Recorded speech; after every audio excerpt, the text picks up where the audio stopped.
আজ স্যাটারডেতে আমাদের কমপ্লেক্সে গণপতির পুজো উপলক্ষে এখানে খাওয়া দাওয়ার ব্যবস্থা এবং সাংস্কৃতিক অনুষ্ঠানের ব্যবস্থা করা হয়েছে।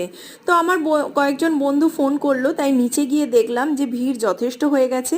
আসলে আমাদের কমপ্লেক্সের টাওয়ার অনেকগুলো, প্রায় 7টার মতো টাওয়ার আছে, যার ফলে লোক সংখ্যাটাও অনেকটাই বেশি, কিন্তু খাওয়া দাওয়ার পরিমাণ যথেষ্ট ভালো এবং তার সাথে যথেষ্ট কোয়ালিটি মেনটেন করেছে।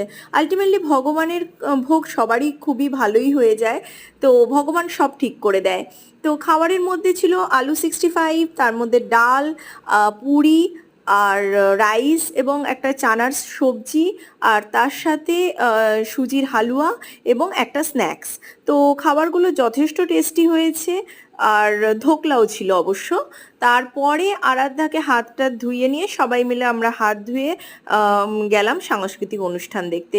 এখানেও খুব সুন্দর ব্যবস্থা করা হয়েছে সাংস্কৃতিক অনুষ্ঠান